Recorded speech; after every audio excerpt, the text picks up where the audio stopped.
Welcome, everyone.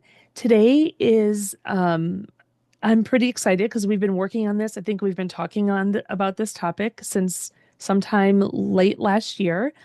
Finally, we are here for the broadband deployment, sharing rights away with existing utilities, um, Lunch and Learn, part of the Lunch and Learn series. Thank you all so much for joining us for this. We really have been talking and planning about this for a while, so I'm excited to bring it to you today. Um, Go ahead and go to the next slide.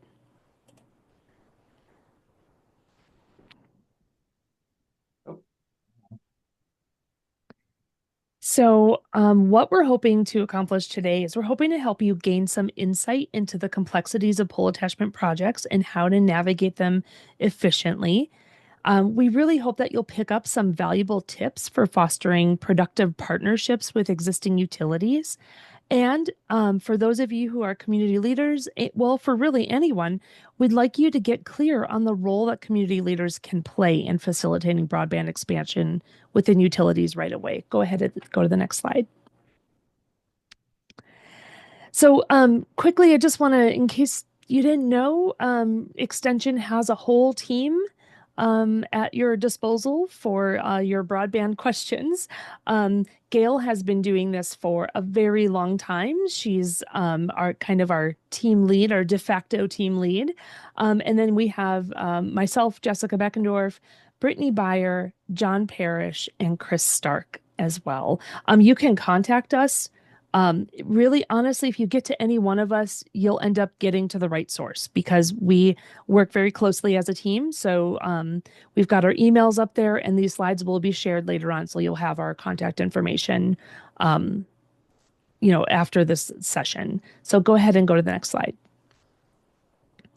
All right. So today's speakers, thanks so much, first of all, to our speakers for joining us today. They've been so generous with their time and their knowledge, and I'm really excited for them to get this conversation started. Like I said, we started talking about this, I don't know, probably last October, November at least. Um, in the interest of time, I'm going to actually keep their introductions short, but you can find their full bios on the registration page for this site, which I have the QR code there for. It's the same site you went to when you registered. So joining us today are Dan Sandy and Jessica Hatch. Dan is a seasoned utility industry executive with over 25 years of experience in developing innovative solutions for companies and customers. Dan is the manager of gas and electric policy at Wisconsin Energy Corporation, which incorporates We Energies and Wisconsin Public Services. Dan, correct me later if I got that wrong. And Dan is also a licensed professional engineer and an MBA grad from UW-Madison. And then here to share a community perspective on this issue is Jessica Hatch. As the broadband coordinator for Door County, Wisconsin, Jessica is the point person for leading strategic planning for FiberNet, a broadband fiber network project that meets the needs of Door County residents, their guests, and their businesses. Jessica is a champion for access to reliable and affordable rural broadband across the country. I am so thrilled to have you both here. And with that, Dan, are there any corrections to your oh, I believe we also have Pam Malmberg here as well. Is that right, Yes, Dan? should be on. Uh-huh. Pam should be on. Okay. Yes. Hello. Hi, Pam. Pam, would you mind introducing yourself? I know that you're here to Sure. kind of tag team with Dan. Sure. I am the joint use supervisor for the Wisconsin Utilities at WEC Energy Group, which is We Energies and Wisconsin Public Service. I've been doing joint use for this year. It'll be 24 years that I've been in the joint use department. Excellent. Thank you so much. I did not have Pam's photo. Otherwise, her lovely face would be up here as well. All right, Dan, I feel like you can take it away now, or unless there's something you and Jess want to add to your bios. No, the only thing, little correction, utility executive may be overstating a little bit, not quite up on the executive wing yet, but I have been around for a long time doing this sort of thing. So with that, let me just pop up a different. There, I think we're ready to go. Well, thanks for coming, everybody. This is pretty exciting for me. This is, like I said, I've been working in joint use for a really long time. And anytime I get the opportunity to kind of let people know a little bit more about how we all utilities, government agencies, contractors, how everybody interacts in the right of way, it's a great thing because we'll touch on it a little bit. It's something that most people don't think about. It's just kind of there. Things happen. Nobody really puts a whole lot of thought into it. And what I'm hoping to do is kind of trigger some thoughts so that next time you drive down the road, you might look at it a little bit differently. So put together a little agenda. The purpose of this presentation, what I'm hoping to do here is super high level. I don't intend to get into any details on engineering or anything else really for that matter. This whole presentation is meant to be a high level presentation to give you a little bit of an understanding, something to take away and start thinking about. And if there is a desire at some point to get more into the details, we can certainly help you out with that. So we're going to cover why are we here? Who are we? How do you get on a pole? Maybe you don't know it yet, but I'm going to answer the question why we're so tough and kind of wrap up with a couple of things that I feel are kind of big items that you should kind of take away, and hopefully it sticks in your brain a little bit as you're thinking about your project. Why are we here? Well, Jessica Hatch can help me out with this, but it's kind of why I'm here is a little bit of an accident. I don't even really remember how I first met Jessica. Somebody asked me that somebody called me and said, this Jessica has a question, I think, and would you mind following up with her? Well, I think Jessica and I kind of hit it off right from the very start. And, talking back and forth, her role with all this BEAD funding and rolling out broadband. And we just started asking each other questions. And what we found out was there's a little bit of a disconnect between this fiber rollout, this broadband expansion, and uh, you know utilities that have been in the ground in the right of way for over 100 years. And so the more we talked, and then Jessica from UW got involved and gave me the opportunity to put this together. So, like I said, I'm pretty excited to go through this with you guys, hopefully trigger some thoughts, and hopefully we can avoid some problems in the future. And Jessica Hatch, do you have anything to add? I think you hit the nail on the head, especially where you said that, we're having these discussions as government agencies and this discussion about right of way and what we can do, what we can't do. And, Dan, I think we're at like 2+ years of conversations now, back and forth. It's been a while, and it's been really enlightening and educational for me, to take the information that you were able to provide me back here to the county to have those discussions internally and with my committee and our highway department, and also push out information for our municipalities, because this all started where, we had a project at a municipal level, and, I had questions on what is this process? How does this work on this side? And, we have performance periods and all these things. So just having a better understanding of how can we have a better understanding when we're doing broadband planning and really plan appropriately for it. exactly. It's been great conversation, so. Yeah, for me as well. All right, we'll kick it off. Who are we? We are the WEC Energy Group. Um, that's an umbrella corporation. We Energies, WPS, Peoples Gas, North Shore, Minnesota, Michigan, Upper Michigan. So we're a fairly large company with a fairly large footprint. We're 435. Well, in 2024, we were ranked 435 on the 2024 Fortune 500 list. We have electric across all of this territory. We have gas distribution. And in Wisconsin and Upper Michigan, we have electric distribution. This is a map showing all the areas that we cover. So a pretty good, pretty big geographic footprint. 72,000 miles of electric distribution equals a lot of poles to hold up all that electric distribution, and a lot of poles that some of you may want to get on.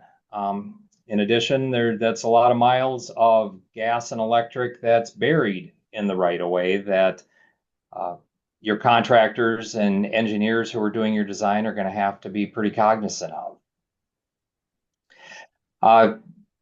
As you can see, we work across many states, many counties, many municipalities, and so we have a lot of experience working with different governmental agencies and different rules. It's not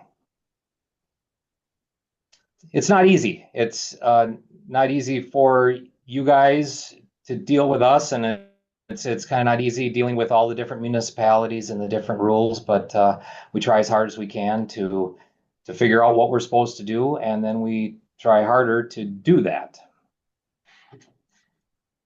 The BEAD funding is going to have our biggest impact in Wisconsin here, because like I said, Wisconsin, all this, well, this doesn't really show it good. I think my next slide shows it better.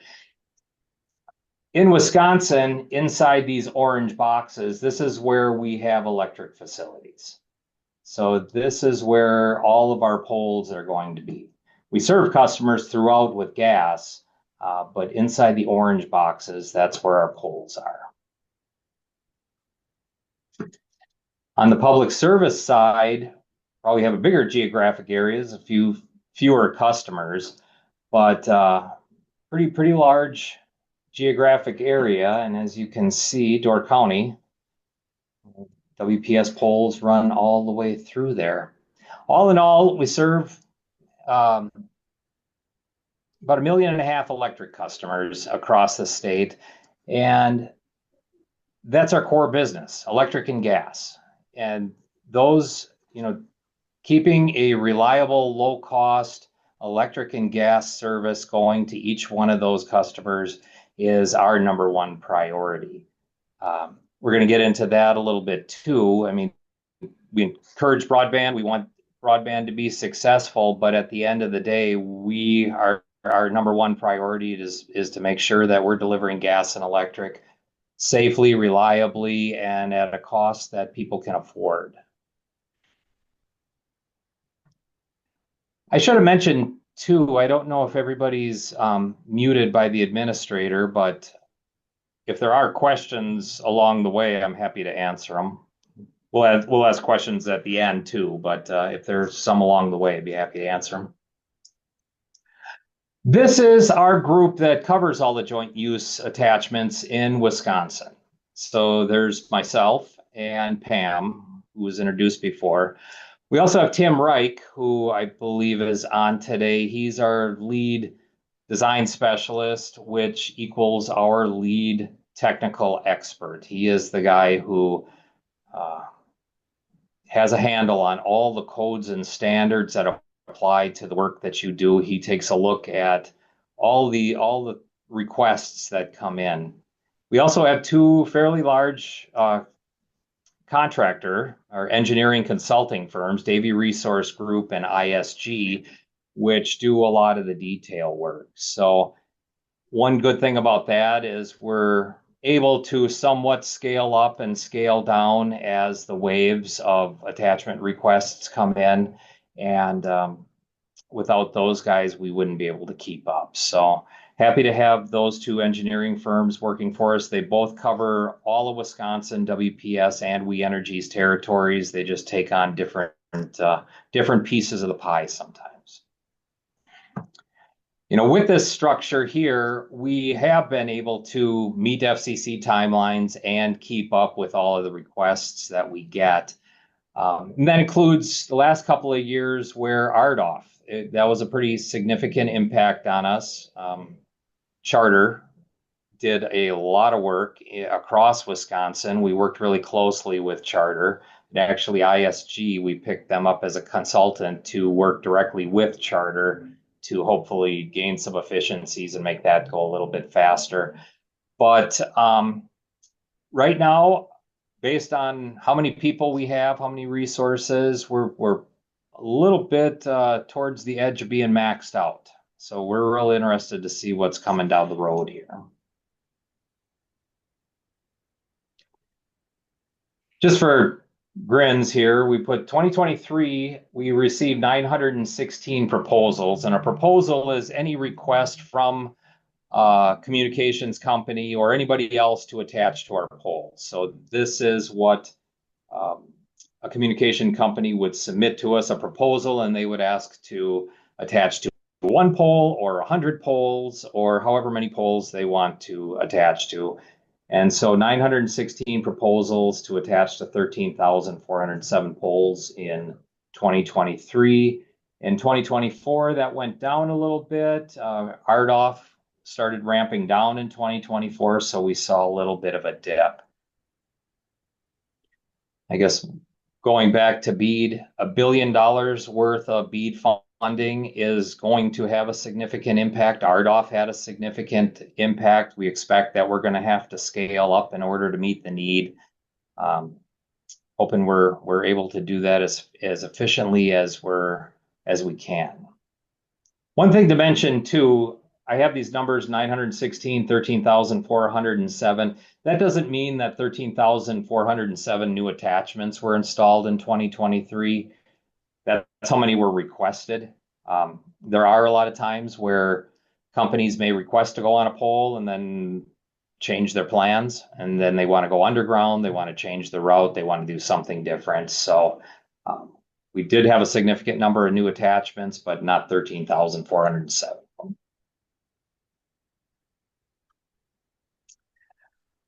Now the question, how do you get on a pole? And this is always a good question for people who have never tried to get on a We Energies or a WPS pole. It's not easy. This is a checklist that we have that helps guide engineering firms or communications companies, whoever is going to do the work, try and give them a list of all the things that we require. And I know you can't read this, but hopefully when you get the handout sent to you afterwards, you'll be able to take a closer look at this, and you'll be able to see all the things that we request. We need to know where these attachments are going to be. We need to narrow that down to a point in space inside the state of Wisconsin. We got to be able to find it on a map. We need to see what that pole looks like, so we need some good pictures of it. We need to know that the engineering firm took a look at the loading on that pole. We need to see where they want to put that attachment and how close that's going to be to the ground or to other electrical equipment. So there's a lot for an engineering firm to figure out before they give us the proposal. And at the point they give us that proposal, we're going to review it and we're going to make sure it's right. And if it's not right, we're going to send it back and we're going to ask them to fix it. And along the way, we try and help them and try and point out all the areas that need to be fixed. But fixing errors and getting to the point where we are comfortable that their new attachment is not going to impede our ability to serve electric and that attachment can be made in compliance with all the codes and standards. Sometimes that takes a few iterations, a little back and forth.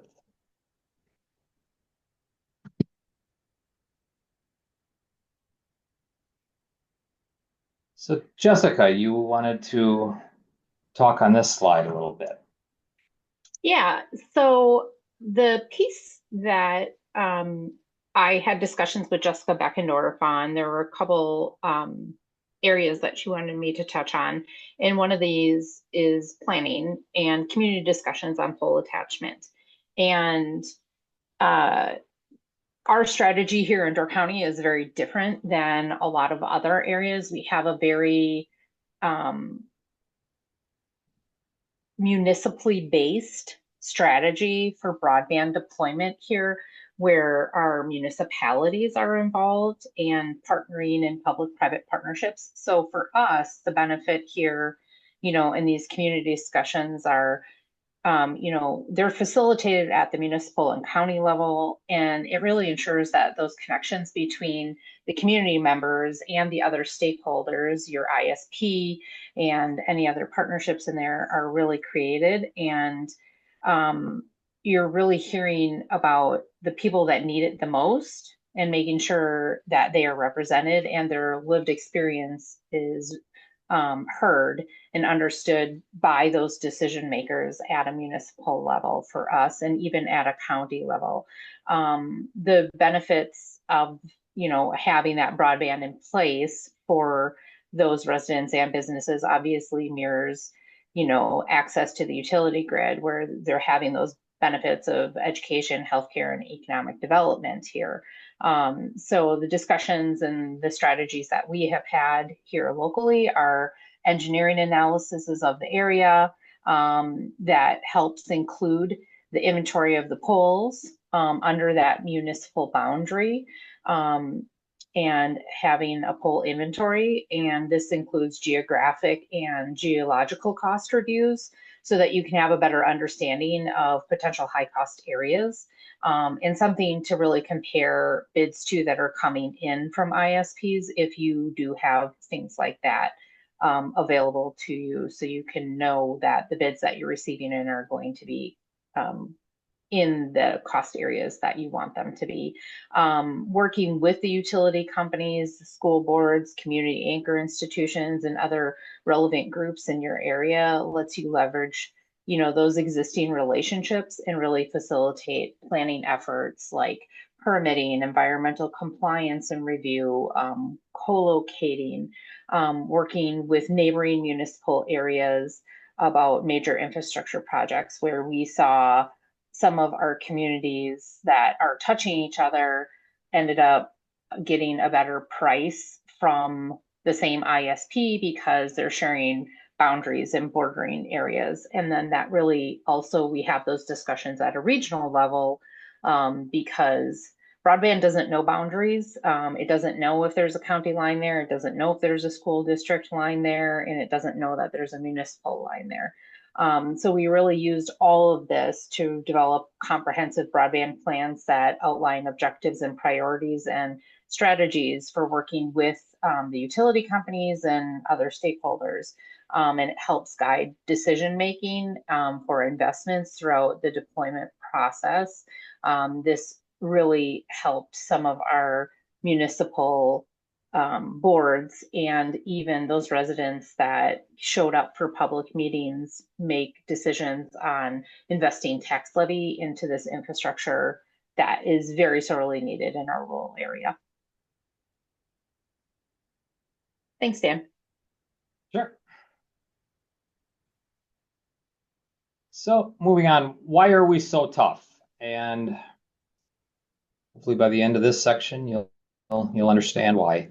Again, I keep going back to what's our core mission. And our core mission is to serve 1.5 million electric customers and 4.7 million customers overall. We obviously take great pride in providing a reliable service. We want to make sure our customers are satisfied with our service. We want to make sure that the public is safe. We want to make sure that our workers who have to work on these poles are safe. We want to make sure that the communications workers that are up there are safe. So, reliability, safety, and we want to make sure that, we want to make sure that all of our assets are up there and in a way, set up in a way that doesn't make it hard for our line workers to work on it. If they can't get a bucket truck to a piece, that's a real problem when it's thunderstorms and there's a whole city that's out of power. The guys need to get up there and they need to do their work and they need to do it quickly. So, part of what Tim and Pam and I do is we try and make sure that the new attachments aren't going to hinder any of that at all.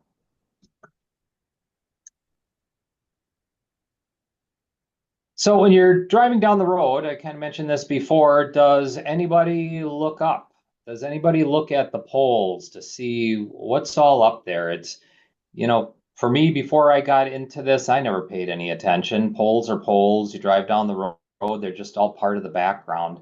And really, when it comes to this sort of thing, that's a problem, because if it's considered just background noise, it's considered easy. It's considered to be not a problem out of, as all of you get this BEAD funding, and I know you've been working hard on trying to figure out, how to maximize the dollars that you're going to be getting and how many customers and all that.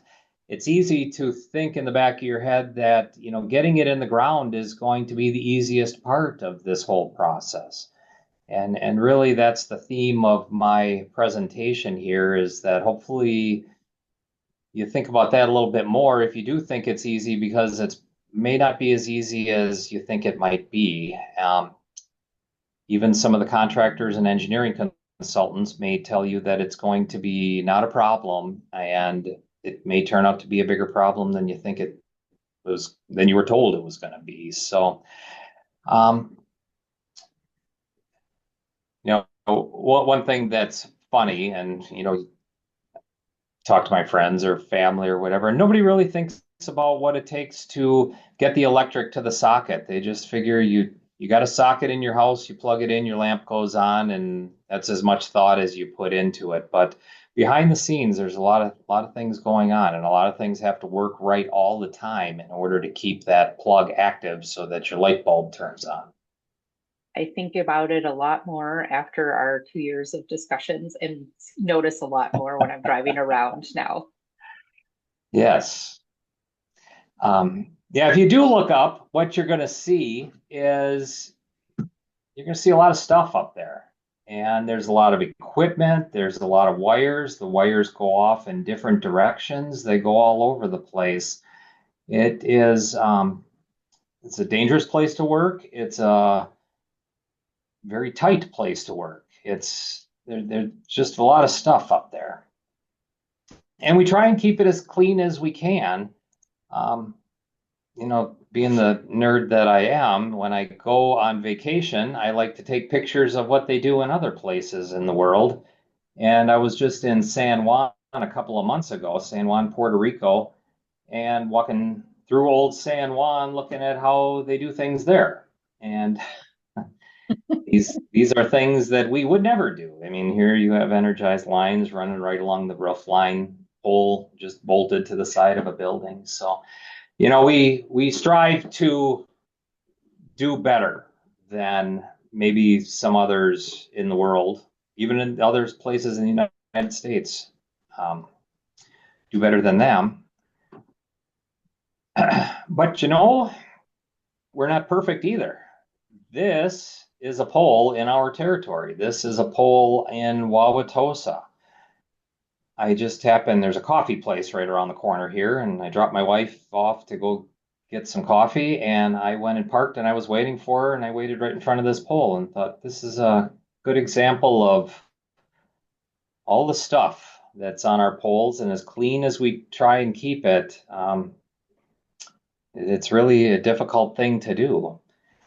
One of the things, and we'll touch on this a little bit more, is one of the problems that we're seeing, and you can see it in this picture, service drops. Customers are able to take service from different providers. So they call in, they discontinue their AT&T internet, and then they call up Spectrum and they want their Spectrum internet. And all of that happens pretty seamlessly for the customer. It just kind of somebody flicks a switch someplace. But what that's resulting in too in our area, and maybe this won't be such a big deal in the bead areas, but dead facilities out there on our poles. So we not only have to make room for all the new facilities, but we have to also figure out what we're going to do with all the old stuff out there.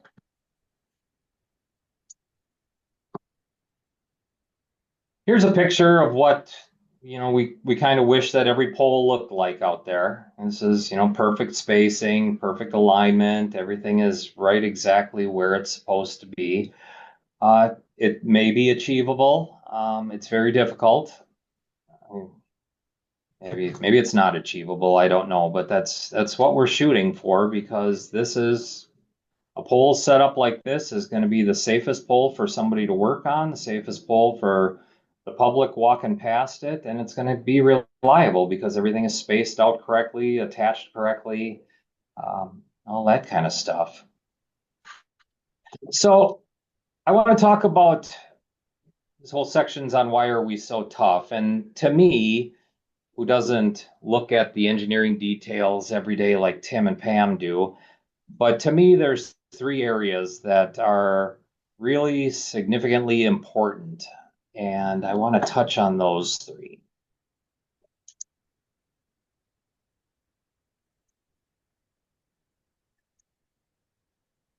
Clearance to ground.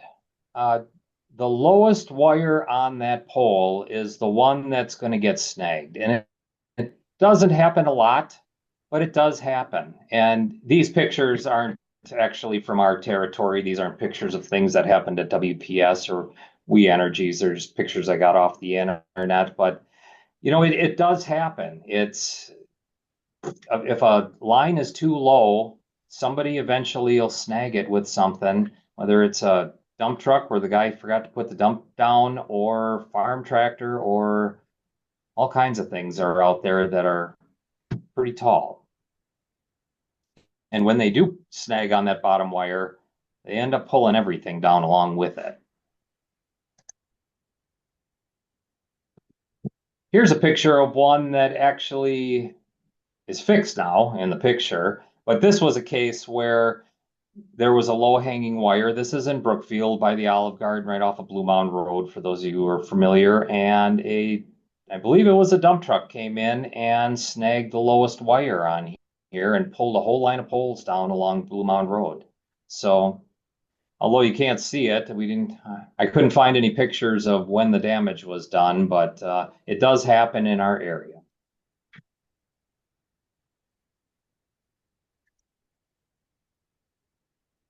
Even in places where you wouldn't expect that ground clearance would be a big deal, and we get the argument a lot. This pole line runs along a farm road, or along a town road, and there's a road and then the right of way and then a farm field. There's nothing there. Why are you so worried about clearance to ground there? And this is why. I mean, people do things, again, going back to the whole idea that a lot of poles are just background. People don't pay attention all the time. And people do things that you wouldn't expect them to do. Here's a picture of Big Bud, a huge, monstrous farm tractor, which I don't think we've ever had one in Wisconsin. I don't know, but it's a big tractor. But we do have things like this. And you see things like this all the time, and these things are pretty tall in their own right. And not out of question that somebody who fills in a ditch to make themselves a farm entrance into their field and then drives one of these may not be paying attention to what they're crossing under. Dan, this is Jessica Beckendorf. One thing I would maybe add about this is, being concerned about that the line height also then allows for some of our farms to purchase future equipment that would that would need that clearance. So just a thought, considering that it will allow for the purchase of this equipment. So if we didn't think about it now, it would be harder in the future for them to operate with these taller pieces of equipment. It's clearly I'm not a They farmer. can upgrade. They can upgrade into you're larger equipment. Yes, thank you. They can upgrade to larger equipment. Yes. Right. you're exactly right. In farm equipment, I mean, there's new technology, new stuff coming out every day for the farmers. So who Yeah. knows what's next? And they need to get in their fields, otherwise it's a worthless piece of equipment. Next in the hit list is pole loading. And poles are strong, but they're not infallible. They can be overloaded. This is pretty extreme. Who knows? These are more internet pictures, so who knows why they fell over. But poles do fall over. They fall over in storms. They fall over because they're overloaded. I'm sure everybody has gone down the road and saw a pole just really looking out of whack, leaning. And that's because there's a lot of stresses on these poles. And if it's not managed properly and guide properly and the correct strength of a pole, things do happen. And can I jump in for a second? Yeah. Green Bay had a storm, I believe it was about 2 years ago, and a lot of power poles were out and buildings were destroyed. Right by my house on Velt, there was an old bar. The the roof was ripped off. Some of the walls were partially down. And I looked next to the building and our pole was standing up straight right there. Nothing affected our pole being able to stay and manage through the winds. So when stuff like that happens, you're thinking, oh, good engineering as a pole owner. But then also when it comes to restoring power, it's a lot faster to hang wires up than it is to have to replace a pole.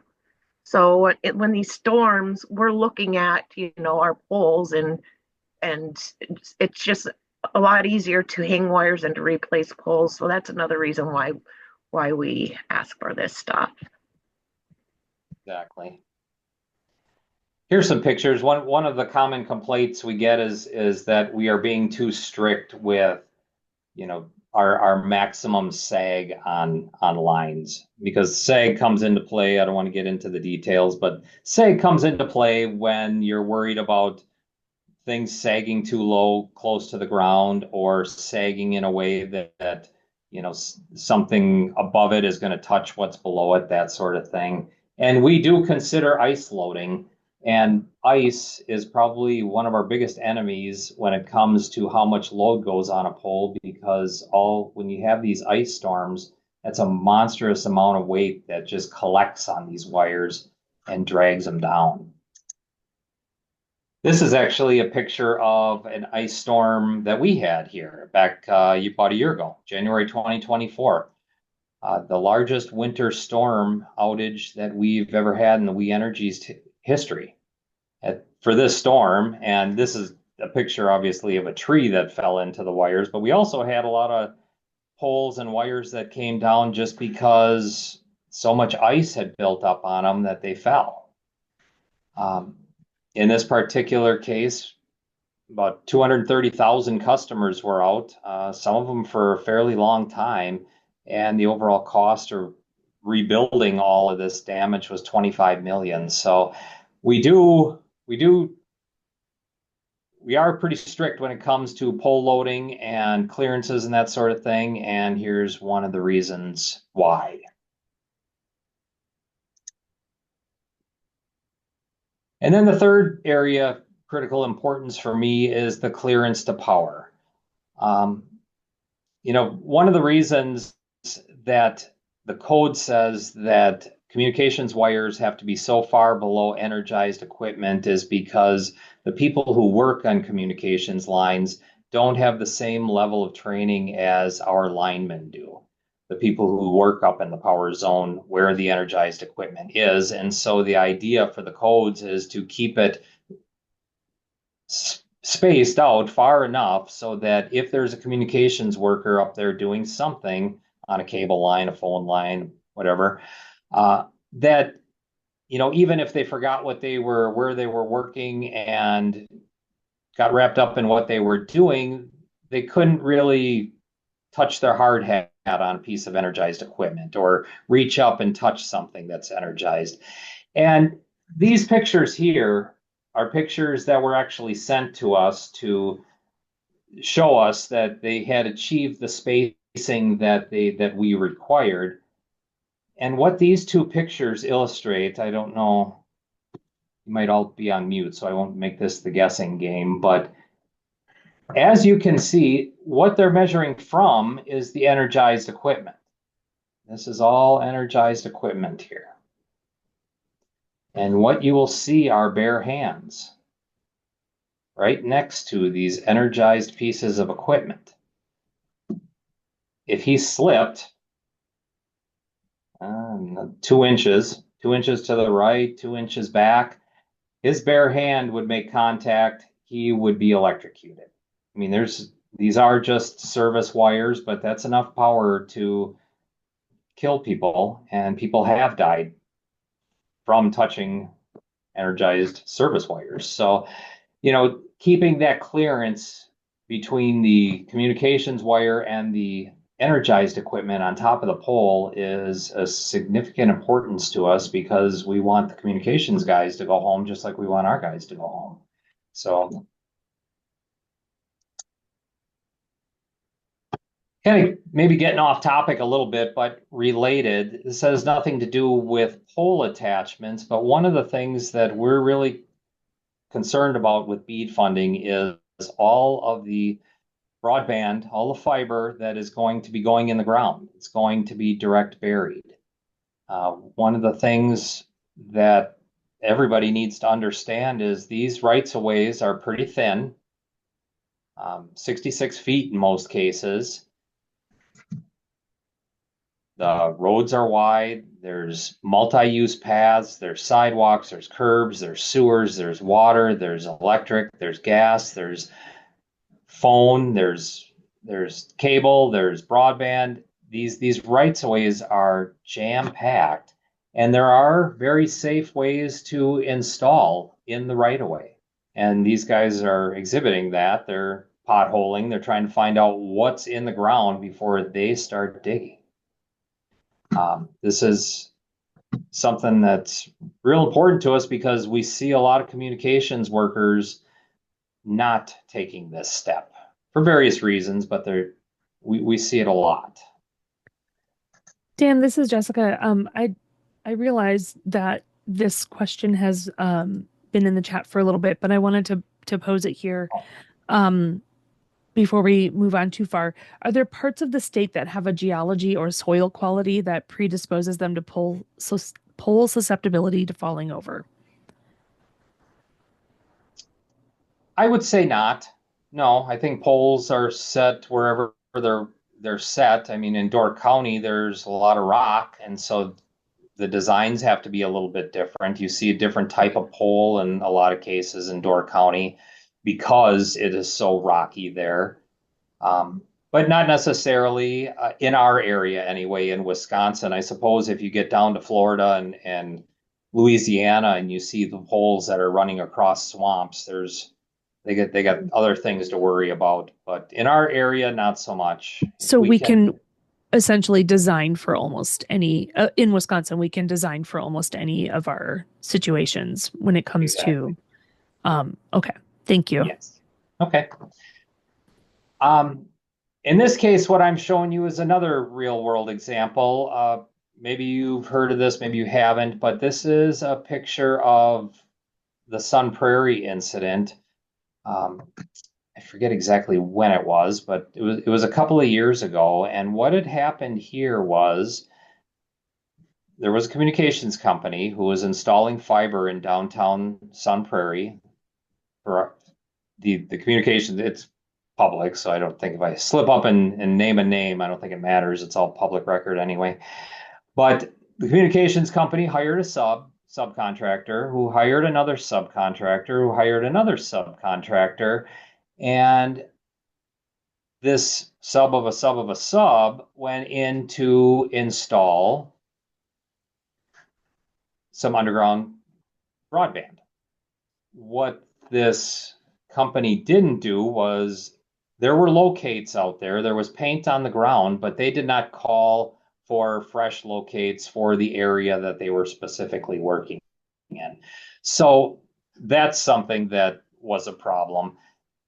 Because of that, they didn't find all the things that they were going to pass by when they installed their broadband. And, oh, whoops. And you guys will see this when you're installing your broadband, because this is how the vast majority of it is installed now. This is a directional bore machine.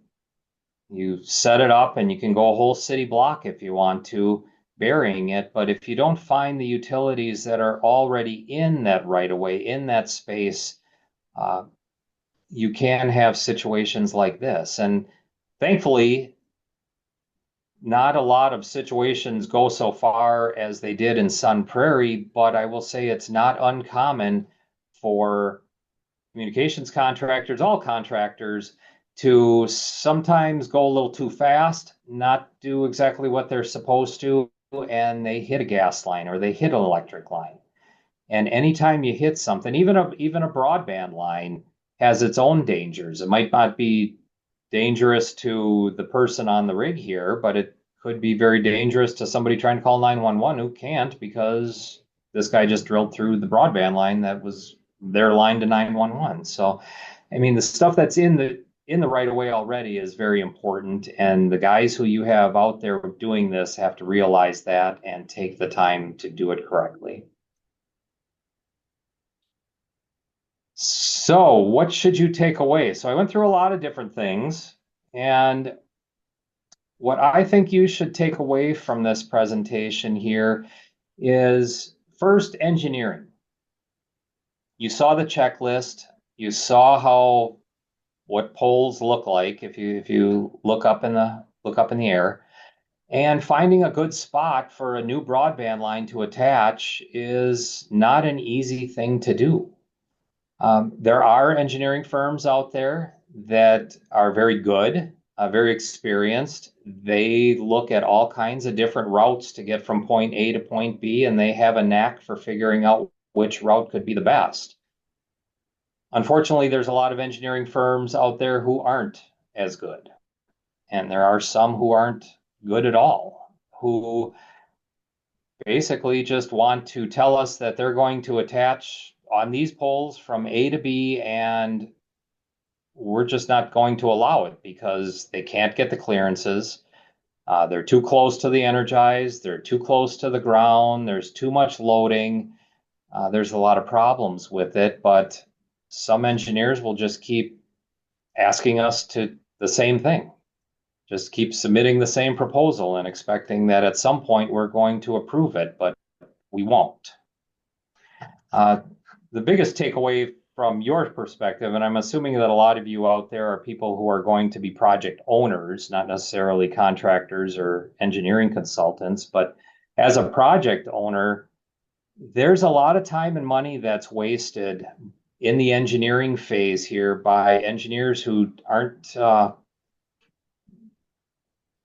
taking our concerns seriously, I guess.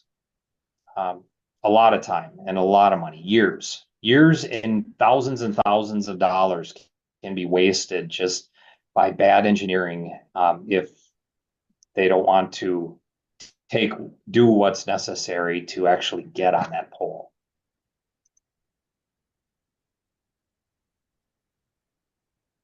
I already kind of went through this, but we do try and help the engineers, whether they're good ones that we've worked with for years or it's a new engineering firm that we've never heard of before. we do put information out there. We have websites, public websites at WPS and We Energies, where we have checklists, we have copies of our standards, we have training guides. We will go out and do training. Our contractors will go out and do one-on-one training. So we do try and help the engineering firms, but surprisingly, a lot of them don't want to take us up on much of our offers. So that's unfortunate, but just so you guys as project owners know, it is out there. We do offer it.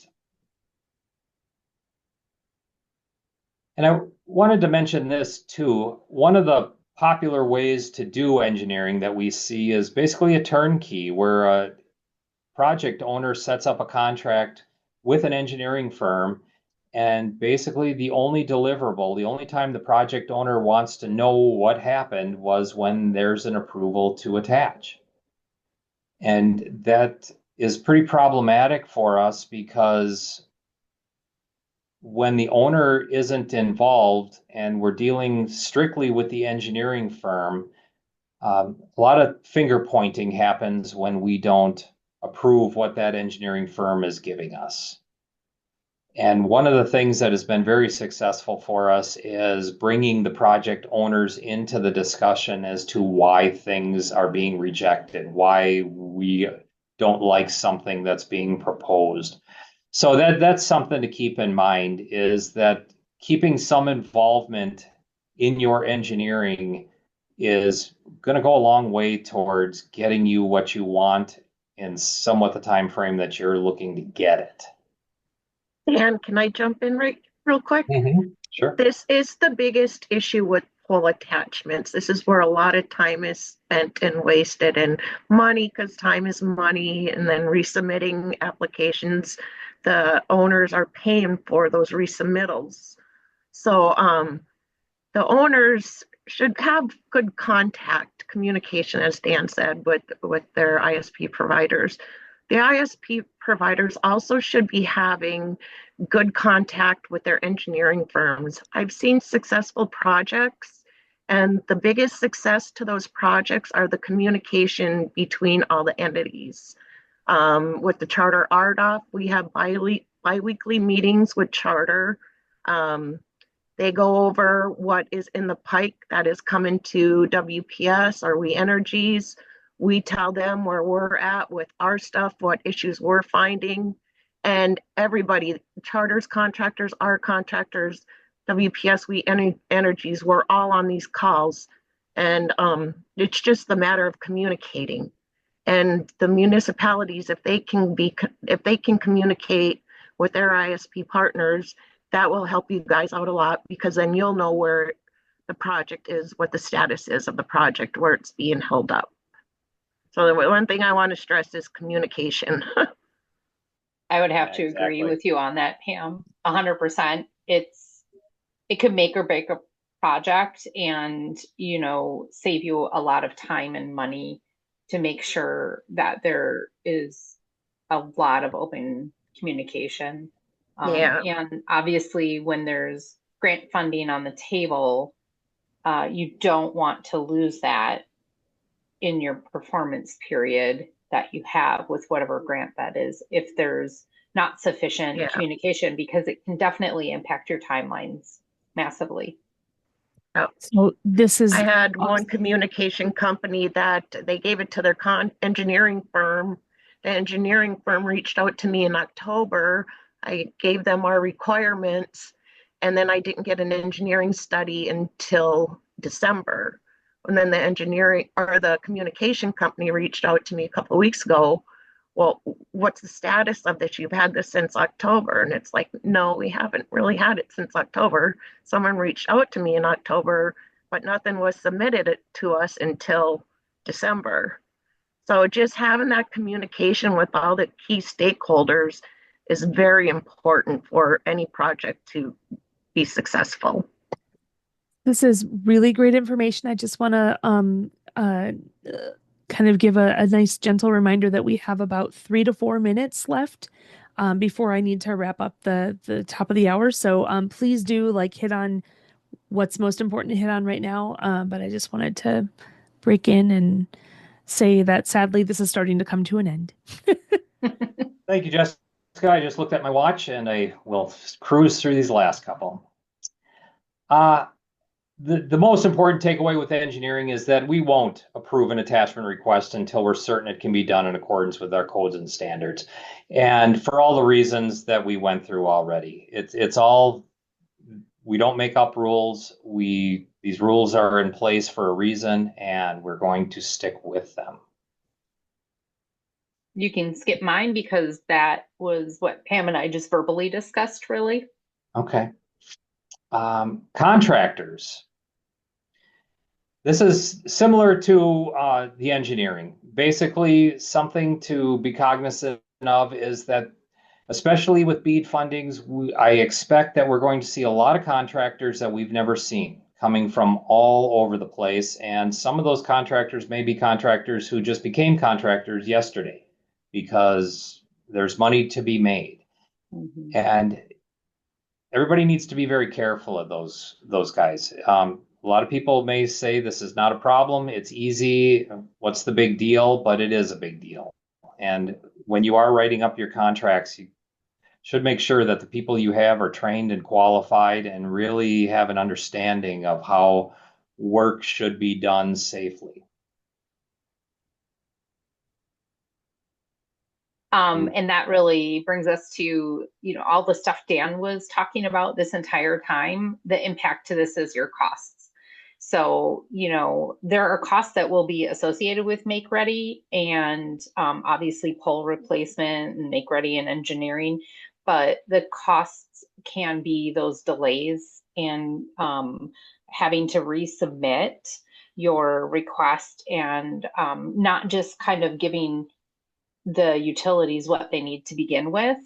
We saw an impact on this locally and almost ended up losing that grant money and pushed us really far back on our network installation in one of our municipalities. So all of this is here that you can be cognizant of and maybe leave. Yeah, I would like to add to, some engineering firms might be a little bit more expensive, but they might have the experience. They're worth the money.